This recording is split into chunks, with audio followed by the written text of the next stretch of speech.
अभ्यास 106 speed 100 words पर minute start.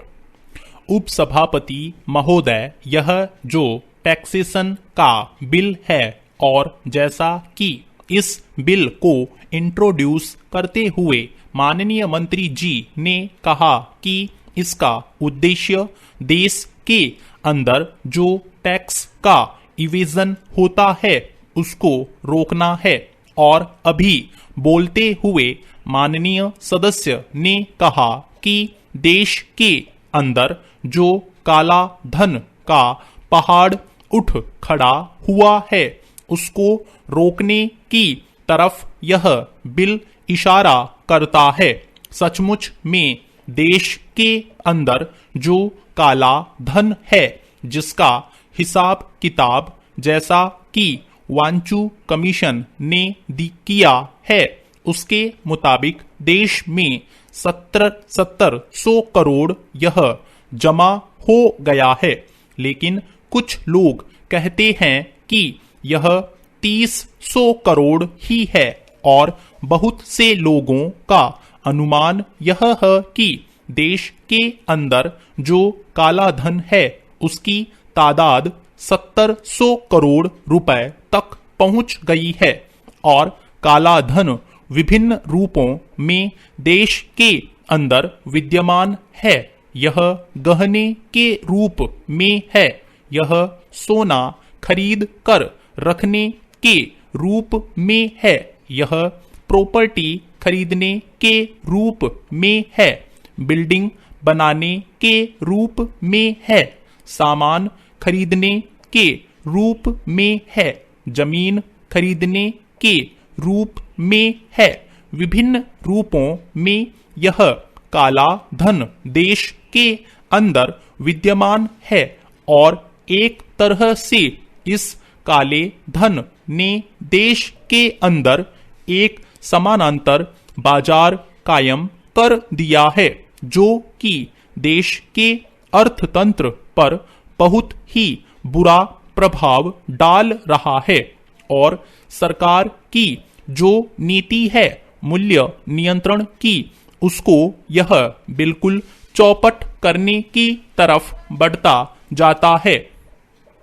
ऐसी हालत में इस काले धन को रोकने के लिए जो कदम इस बिल के द्वारा उठाया गया है इसमें शक नहीं कि उसकी सराहना की जा सकती है, लेकिन जो कदम है वह कदम बहुत ही कमजोर कदम है।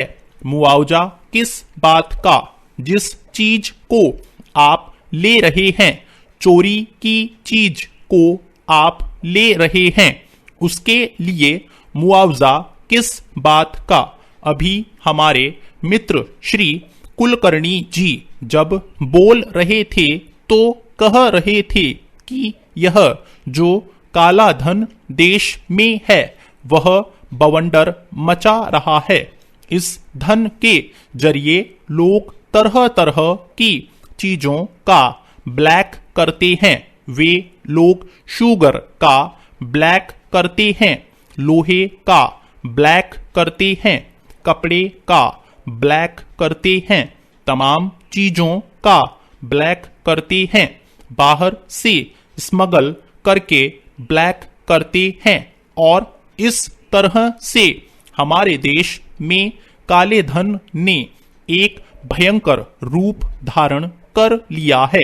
मैं यह कहना चाहता हूं कि जो लोग इस तरह से कमाई करते हैं वह ईमानदारी की कमाई नहीं है, सच्चाई की कमाई नहीं है, वह तो पाप का धन है, और पाप के धन के लिए कोई भी मुआवजा देने का औचित्य मालूम नहीं पड़ता है। सरकार की ओर से कहा जाता है कि अगर हम मुआवजा नहीं देंगे तो संविधान हमारे रास्ते में आएगा और इस कानून को गैर कानूनी घोषित कर देगा। यदि इस बिल के संबंध में भी कोई ऐसी बात आएगी तो क्या होगा? स्टॉप। अभ्यास 108 स्पीड 100 वर्ड्स पर मिनट स्टार्ट। महोदय, जो अंतिम बात मैं कहना चाहता हूं वह यह है कि जो काला धन इस समय हमारे देश के अंदर है उसका खात्मा हमारे कामों से नहीं हो सकता है। इसके संबंध में बहुत से लोगों ने सुझाव दिए हैं कि अगर इस काले धन को समाप्त करना है तो सरकार को देश में डीमोनेटाइजेशन करना चाहिए। मैं समझता हूं कि सरकार को इस संबंध में कोई कारगर कदम उठाना चाहिए। डीमोनेटाइजेशन से इस बीमारी को, काले धन की बीमारी को दूर किया जा सकता है और इससे कम में यह चीज दूर होने वाली नहीं। पैरा। आज देश के अंदर जो महंगाई है, आज देश के अंदर योजना के संबंध में जो खतरा पैदा हो गया है, हमारी मूल्य नियंत्रण संबंधी जो नीति है वह असफल होने जा रही है। तो अगर सरकार सचमुच में इन चीजों पर नियंत्रण करना चाहती है, सचमुच में योजना को बचाना चाहती है और मूल्यों पर नियंत्रण ठीक ढंग से लागू करना चाहती है, तो देश के अंदर जो काला धन है उसको हमेशा के लिए समाप्त करना होगा और उसके लिए डीमोनेटाइजेशन के अलावा और कोई दूसरा कदम नहीं है। इसलिए मैं कहना चाहता हूं कि सरकार को इस दिशा की ओर बढ़ना चाहिए। पैरा। उपसभापति जी, जो विधेयक सदन के सामने प्रस्तुत है मैं उसका समर्थन करता हूं। आज देश में जो सबसे ज्यादा परेशानी है वह केवल ब्लैक मार्केट को लेकर है। यह जो काला बाजार देश में चल रहा है उसकी वजह से ही सारी परेशानियां हैं और इस काले बाजार के पीछे ब्लैक मनी है। अभी जो शासन करने वाली सरकार है वह दो तरह की बातें करती है।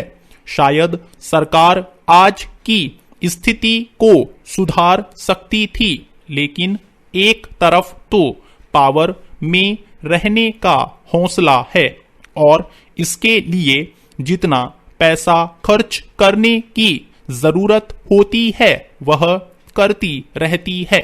जब तक यह हौसला बना रहेगा तब तक हमारे देश से काला धन नहीं जा सकता है। मैंने पिछले इलेक्शन के जमाने में देखा कि उसने अपने उम्मीदवार को चुनाव लड़ने के लिए करीब 2 लाख रुपया दिया था। यह मेरी जानकारी है। करीब करीब 2-2 लाख रुपया एक एक उम्मीदवार के ऊपर खर्च करने के लिए मिला। उस पार्लियामेंट के इलेक्शन को जीतकर शासन में कायम रखने के लिए जो पार्टी 2-2 लाख रुपया एक साधारण उम्मीदवार पर खर्च करती है, वह जो बड़े बड़े उम्मीदवार हैं उन पर कितना खर्च करती होगी, इसका अंदाजा ही लगाया जा सकता है। आखिर यह रुपया कहां से आता है? ओपन मार्केट से तो यह रुपया नहीं आता। वह रुपया आएगा तो उसी ब्लैक मनी में से आएगा जो गवर्नमेंट अपने चुनाव को लड़ने के लिए इस तरह का चंदा करना चाहती है। निश्चित तरीके से वह देश में चाहती है कि ब्लैक मनी कायम रहे, जिससे उसका भी शासन कायम रहे। इसको रोकने का क्या उपाय होगा? इसी को रोकने के उपाय करने हेतु यह विधेयक है। स्टॉप। Thank you. साथियों, इस चैनल को सब्सक्राइब करें और बेल आइकन को प्रेस करें ताकि लेटेस्ट वीडियो की जानकारी आपको मिलती रहे।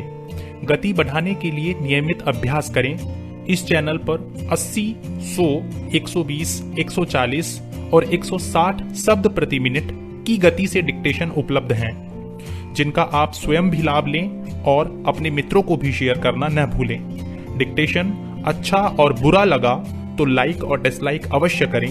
कोई सुझाव या प्रश्न हो तो कमेंट बॉक्स में लिखें।